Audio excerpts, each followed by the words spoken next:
I think when we think about artificial intelligence, we have this kind of science fiction bias. So we tend to think about science fiction movies and what happens there. For instance, Terminator, where they have an intelligence explosion of a kind, and the AI turns out to be aggressive, and the AI launches nuclear missiles and so forth. But the thing is that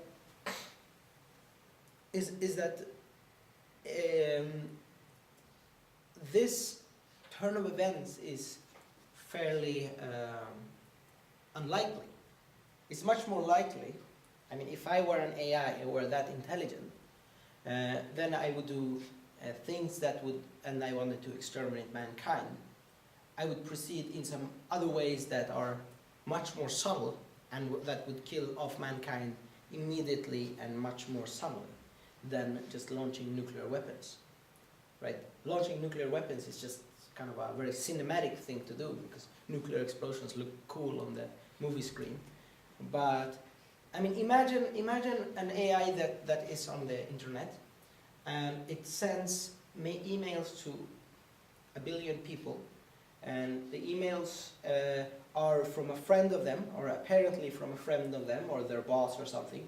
And the emails contain a few instructions that for every single person seems completely innocent, but that the aggregate of this instruction leads to the destruction of mankind. I mean, this is of course completely impossible for any person, but it's certainly conceivable for an ultra-intelligent program. So this is the kind of things that might happen.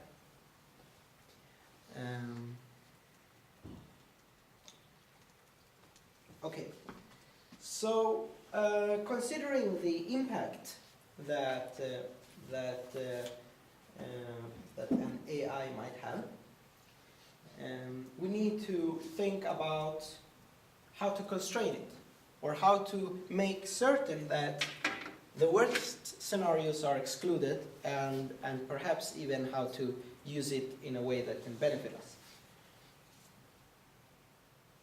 So we might think about internal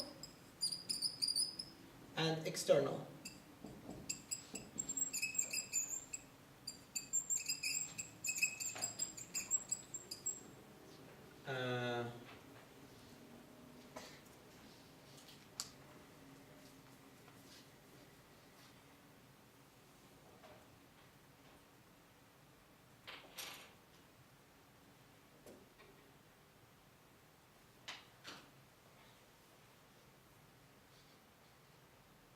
So we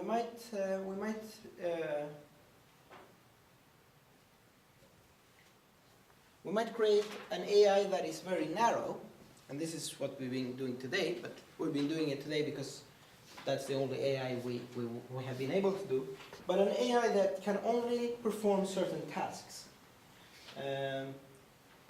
but lacks certain other features, such as autonomy, for instance. So an AI that is very good at solving problems, but cannot really take initiative to start pursuing new things. It really all the time needs a person to tell it what to do. So we can call it no autonomy.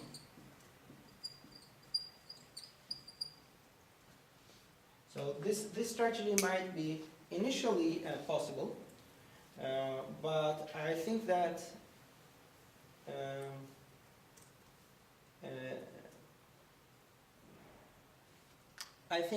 and Chalmers also says this, that in the long run this seems unlikely to succeed. An AI that is very intelligent and that has a clear goal will perhaps create this ability, even if it lacked that ability to begin with. Let's say it's a medical AI that can perform diagnostics and surgery and so forth, but it can only do so, and its kind of prime directive or value is to assist humans or help humans in some way. And let's imagine that it comes to a situation where there's no human there to help it. Then we might imagine that if if it's intelligent enough, it will bypass its own autonomy, or it will create an autonomy program subroutine, so it can help some human that needs that help.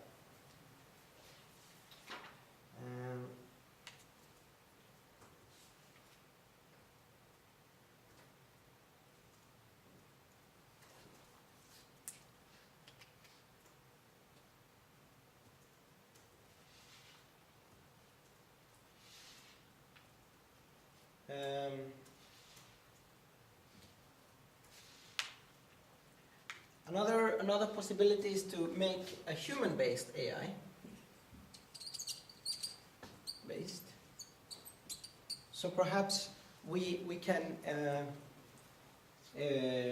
perhaps by using an upload, or using an upload as a template for an AI, or in some other way modeling the value systems and the goals of an AI to a human, or perhaps a human that we universally consider is a very praiseworthy human.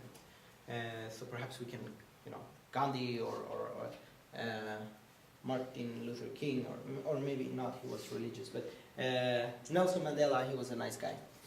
So a human-based AI may be pretty good, because we know humans. So a human, we can always negotiate with a human, we can relate to a human. So if we have this kind of very powerful AI, we want it to be as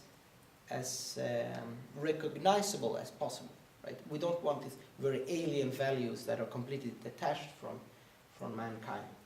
So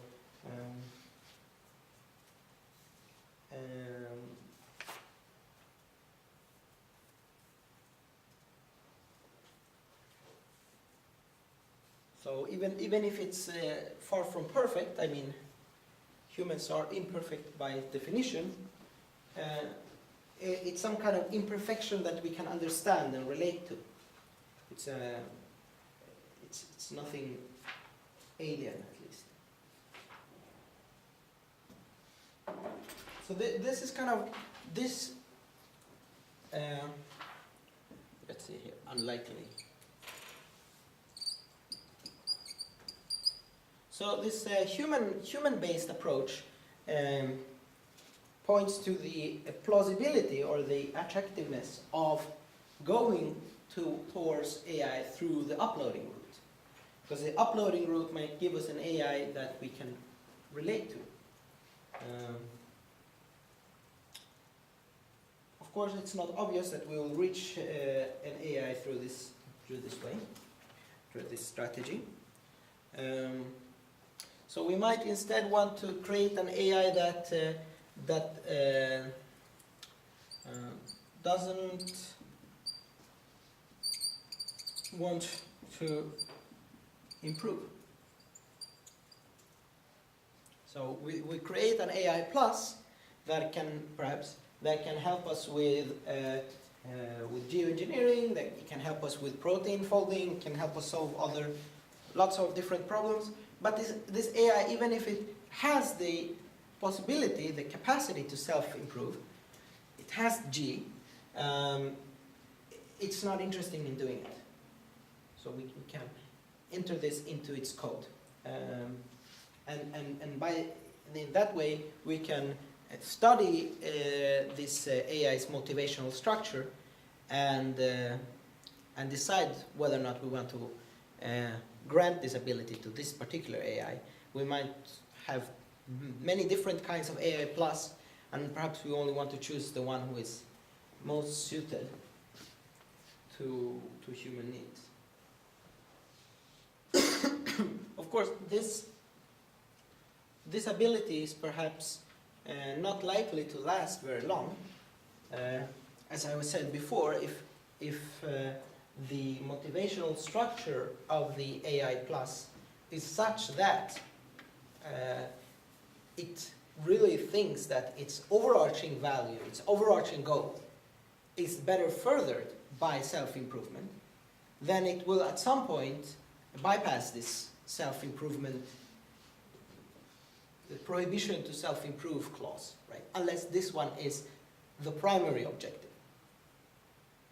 But perhaps we don't want to do it as a primary objective because then it might be difficult to allow this program to self-improve at a later point. So again, I mean, consider that we have a program that is for diagnostic purposes, or a medical AI, and its first directive is to help people, to promote health, and it also doesn't want to improve, but it realizes that to help people's health, it needs to improve, and then this might lead it to do it anyway. Of course, but this might still be a good idea because it might delay the process of improvement. So and give us some degree of control over the intelligence explosion. So that's a good idea.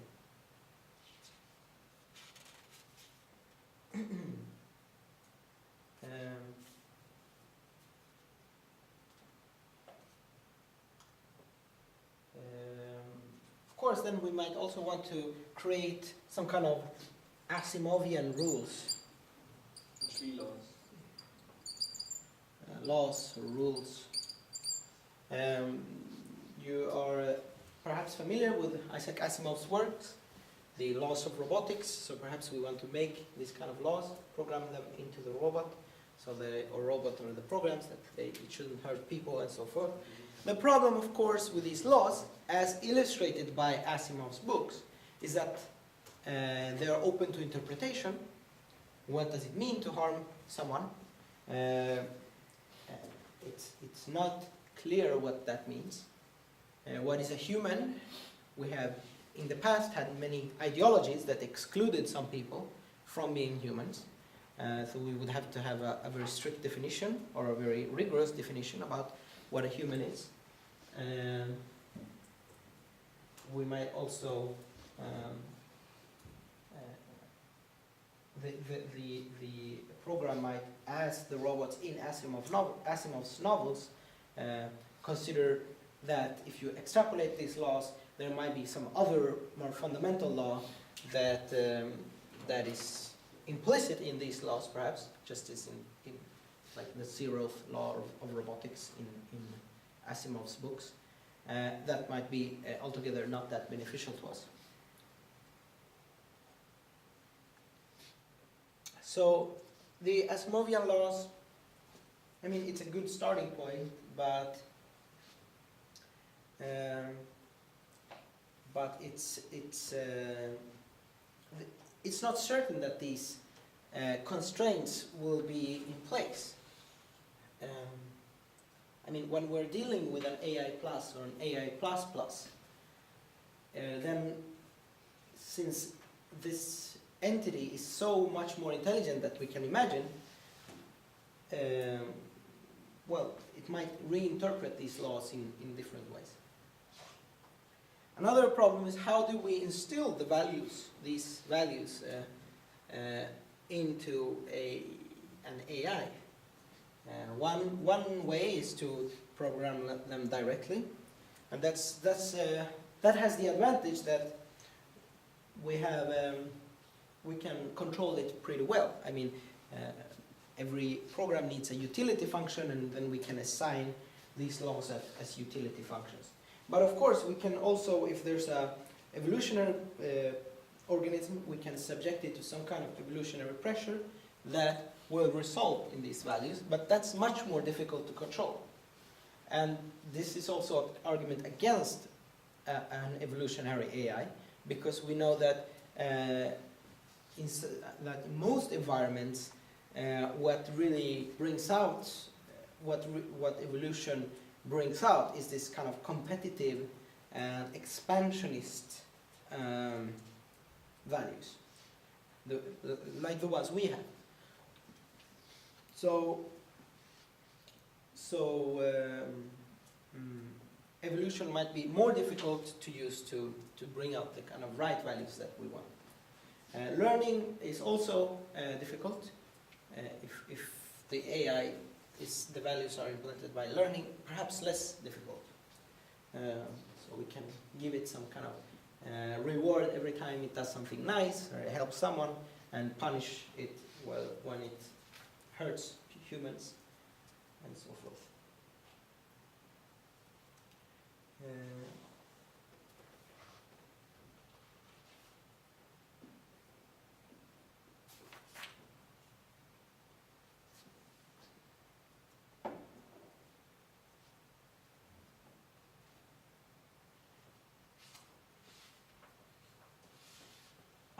Another constraint is that we might want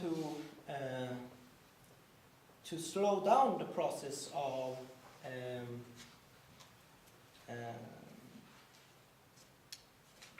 self-improvement. And this is similar to this, slow down. Perhaps by creating many internal barriers within the program, so it's difficult for the program to self-improve. Or we might use a combination of barriers and of motivational attitudes to self-improvement. Finally, we might consider a Kantian perspective. You remember that Kant talked about rationality being the supreme base of morality. You remember? So according to Kant, the categorical imperative, which is the supreme moral law, is directly deducible from rational activity. So if we think about morality hard enough, we will realize that the categorical imperative and other moral laws apply. So if Kant is correct, then any sufficiently intelligent AI++ will be moral. And that's good news, and that's certainly good news. But I think that, well, many in this field at least are very skeptical to Kant's notion. Okay. Then we have, these were the internal constraints. Then we have external constraints. And here, the idea here is that we might want to create an AI inside a simulated environment instead of creating it out in the open. So in the simulated environment, then we can observe it. The problem here, and I'm just going to go very fast here, is that if we create an AI in a simulated environment, if it's intelligent enough, it will realize that it is in a simulated environment. There will be some error in the simulation that will lead the very intelligent AI to deduce that it is in a simulation. And presumably it might want to escape, and then we have a problem. And it's also the case that a completely leak-proof simulation is a simulation where nothing can interfere with it. So if you have a black box, so to speak, then you have a safe AI. But the problem is that then you have an AI that you cannot observe. Because as long as you can observe the AI, then the AI is able to affect you in some way. Especially if the AI knows that it's being observed. And that's something it will know if it knows that it's being simulated, or it lives in a simulation. So, and presumably if an AI is much smarter than us, it might be able to outsmart us in some way so as to let it out. And it gets even worse if the AI is able to directly communicate with us. Perhaps we have an AI that can answer questions or that can give us advice on different issues. Then the possibility of the AI leaking out or affecting the world is even greater. Since if it's that intelligent, it probably can manipulate us in many ways. Okay, I think I won't have the time to talk about uploading, which is too bad. But, well, I just mentioned some possibilities in a singularity, post-singularity world. So we might be destroyed, we might live in isolation, so the AIs live in their own place in a simulated world, and we live in another world, so we don't need to fear interact. And of course, we might also be dominated by an AI, as in some of Asimov's novels, where the AIs take over the world, and they realize that because they realize that humans are pretty bad at this, running the world business. So that's one possibility, that it's unattractive. But the final possibility is that we might be able to integrate with the artificial intelligence in some way. Either the AI enhances our intelligence to such a degree with biological means or by implants or something like that, in a way that we can kind of participate in at an equal level. Or perhaps we upload ourselves and can coexist in that way, or some other way. So I think that integration is certainly the most attractive of these scenarios. Chalmers argues, and I think so too. However, I don't think, contrary to Chalmers, that uploading is a good option for us. Uploading, that is making an emulation of your brain in a computer, is not, I think, the same thing as ordinary survival. It's not the same thing as surviving. I think it's more similar to making a copy of yourself and then, well, just making a copy of yourself. So, but we don't have more time, so you'll have to read this part of the text by your own. So I hope it was interesting.